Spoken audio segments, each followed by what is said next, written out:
All right, so welcome to today's episode of the OCD Chronicles. This is Scott, and today, as the title suggests, I want to talk about finding the path of less resistance when it comes to OCD. And so, what spurred this on was just a few conversations I had today with fellow OCD survivors, right? Because we are survivors, but we also do suffer. And I think what kind of came up was that we could be well-intentioned and try to kind of combat OCD on its own, and we might win, but we're going to be just super bloodied and bruised, and maybe OCD died or they're knocked out, like I picture in like a boxing match, and we're like can't see out of either eye. So it's kind of like if anyone's seen Rocky, we're like Rocky, and we won that way.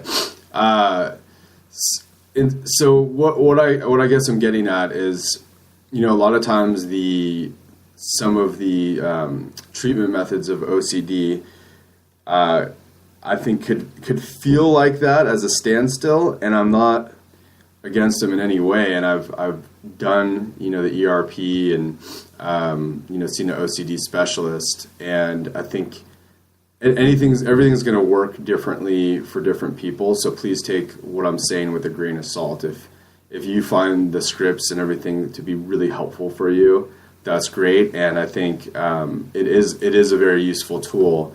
What I'm trying to get at today is that I feel, for myself at least, that there's other things that I could do that are a path of less resistance that might help me better use those tools when I do use them. So here's an example.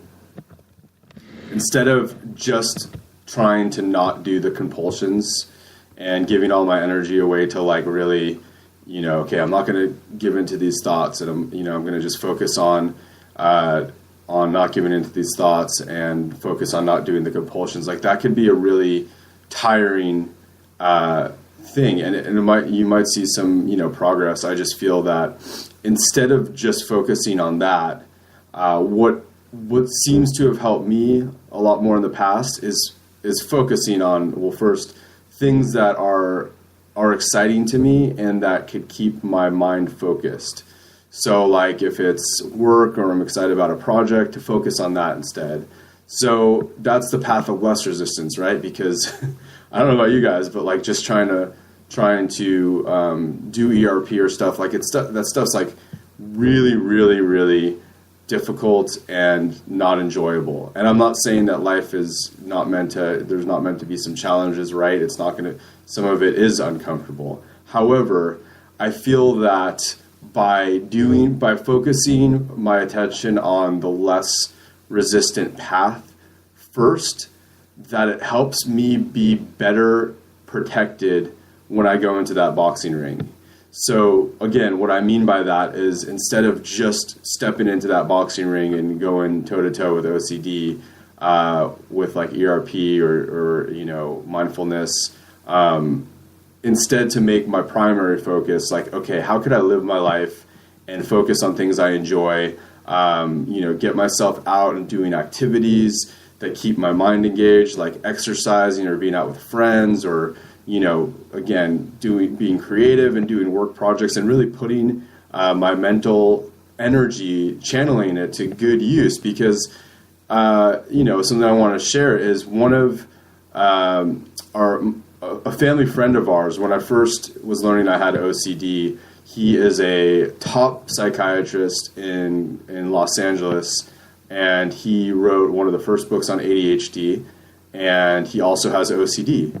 And, I'll never forget, because I have ADHD and OCD, obviously, and I went to go see him because I was going to be going to grad school at the time and wanted to talk to him. I went into counseling, and so he was telling me, he's like, well, Scott, we're always going to have it. He's like, it's just about channeling that energy, right? And so I really understood what he meant, right? It's like channeling that that part of us that is very curious, that has a lot of mental energy going on into something positive.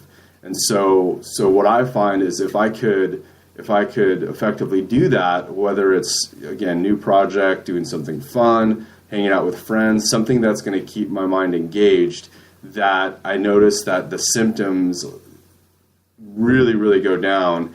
And when they do come up, it's like I have armor on. It's like I'm wearing a protective layer in the boxing ring, instead of like if I'm just focusing on the thoughts and doing some of the tools just by itself, and that's really all my focus is, then I'm getting beaten down really bad. Whether I'm seeing any progress or not, I'm getting beaten down really bad. And it's definitely not as of an enjoyable of a process.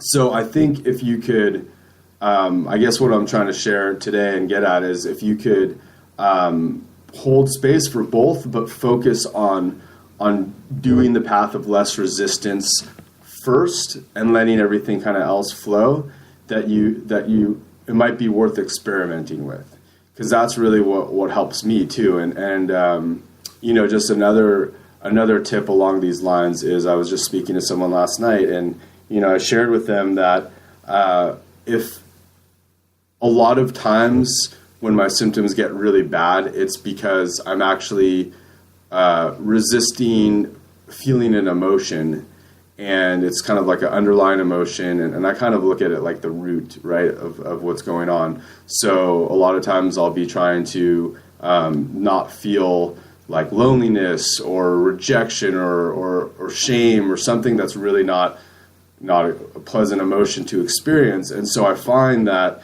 instead of, again, going toe-to-toe with OCD and taking it at face value, if I could instead take a path of less resistance first, which is feeling those feelings or even identifying, because a lot of times I don't know. That's the thing. I just automatically will ask when I start to notice my symptoms are a lot worse, like what's going on in my life. Usually I actually don't know at first. I'm usually running so far away from that feeling that I have no idea what it is. So I usually have to ask and just kind of let go of the question, and then soon enough, within a day, sometimes less, sometimes maybe a couple days, I'll have a pretty clear answer of what the feeling is that I'm trying to avoid, or feelings. And so if I could really, again, in this case, put my primary focus on that, and kind of being able to face that fear and share that with someone else. I mean, look, these things aren't meant to be go alone. So if you're feeling a lot of shame, I would find people to share that with. That's been helpful for me as well. So, if you're going into shame, feel it, but find someone you could share that with. Like, what's been helpful for me is like sharing, with someone I really trust and have had deep conversations with, like, hey, I'm experiencing a lot of shame right now because of, X, Y, and Z, or this event triggered a lot of like childhood shame for me. It's not usually because like I did something crazy bad. It's because just something's been resurfaced that's been like a wound for me, usually since childhood. And so what I would recommend is, in this case, the path of less resistance is going there.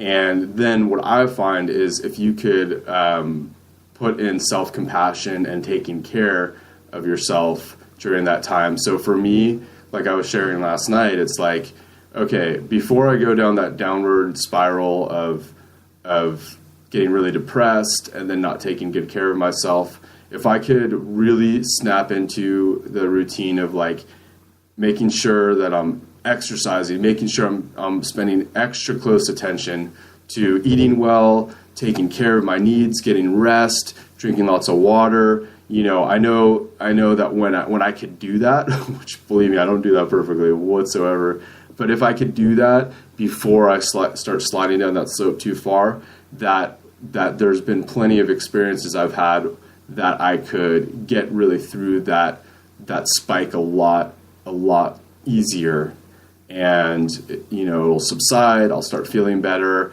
I'll start kind of getting my ground back and feeling more centered. And so if I could do that first, again, then I find that some of the other tools that I've learned come more naturally and easily as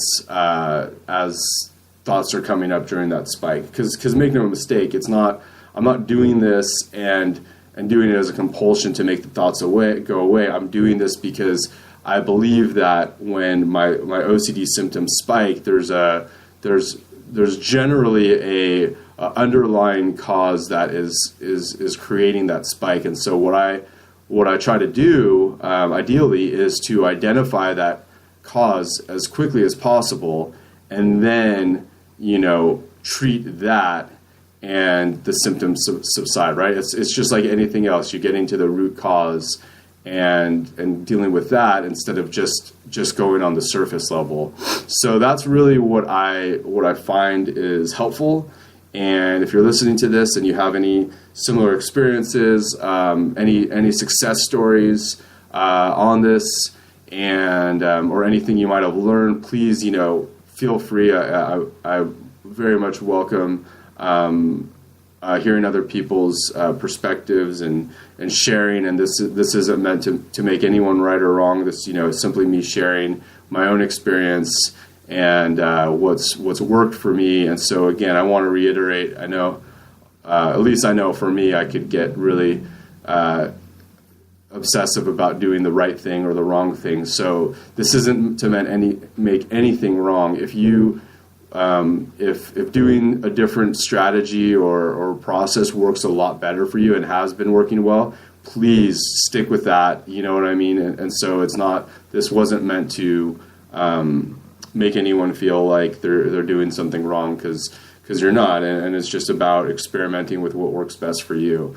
So I just wanted to remind people of that. And if you do, if you're listening to this and you find it really helpful, please do share with other OCD sufferers in the group. Maybe share this YouTube link or this video. You could hit the subscribe button so you could get my updates on different podcasts, because I'd love to have my vision is to just have this be an additional place for people to get support, get material, obviously share their comments, share their experiences, which very well could help me and other members of the group. We're all in this together, so I just want to remind people of that. This is a group consciousness type of thing, and so that's my vision of this, is that we're all in this together, we're all learning together, and hopefully we'll all heal together. So that's all I got for today. Excuse me. Sorry, I got something in my throat. So that's what I got today. Have a wonderful week, wonderful holidays, and until next week, take care.